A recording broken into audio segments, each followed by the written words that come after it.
Bail వచ్చినంత మాత్రాన కవిత కడిగిన ముత్యం కాదని ఎంపీ చామల కిరణ్ కుమార్ రెడ్డి అన్నారు. తెలంగాణ రాష్ట్రం సిగ్గుపడేలా నార్త్ ఇండియాలో వెళ్లి లిక్కర్ బిజినెస్ చేసినందుకే జైలుకు వెళ్లారని విమర్శించారు. ఈరోజు బీఆర్ఎస్ నాయకురాలు మాజీ ముఖ్యమంత్రి కేసీఆర్ గారి కుమార్తె కవిత గారి బెయిల్ కడిగిన ముత్యంలా బయటకు వచ్చిందని బీఆర్ఎస్ నాయకులు బీఆర్ఎస్ పార్టీకి మంచి రోజులు వచ్చినాయని న్యాయం నిలబడిందని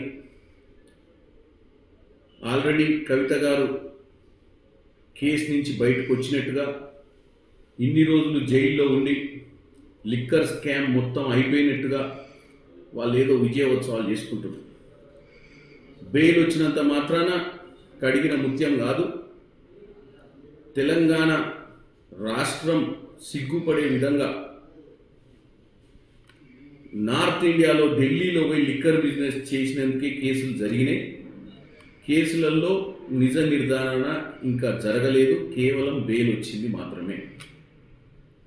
ఈరోజు నిన్న సాయంత్రం ముఖ్యంగా బెయిల్ వచ్చే విషయం మరి ముందే వీళ్ళకి తెలుసా తెలియదా? మనము కోట్లను తప్పు పెట్టే విధంగా మాట్లాడేటువంటి నాగరికత మాకు లేదు.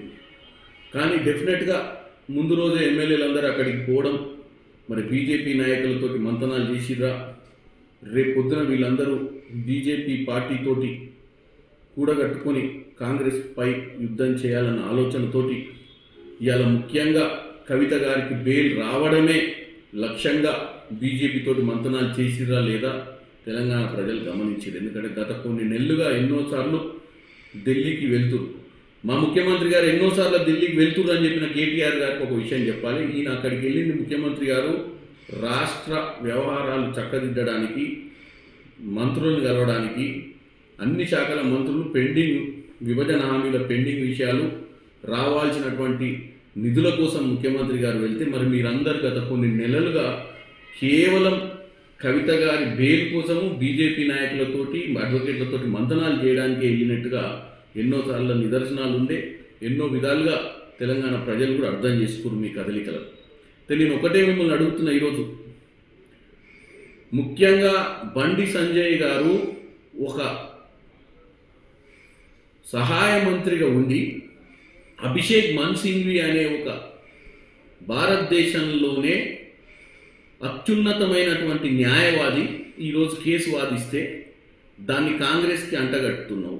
నేను ఒకటే అడుగుతున్న బండి సంజయ్ గారు, మీ తోటి ఎంపీ రఘునందన్ రావు గారు గతంలో ఓవైసీ సోదరులను జైలుకు పంపిస్తే వాదించి వాళ్ళని రిలీజ్ చేసిన మరి బీజేపీ ఆ రోజు ఎంఐఎం తోటి అంటకాగినట్ట ఏందో మీరు చెప్పాలి.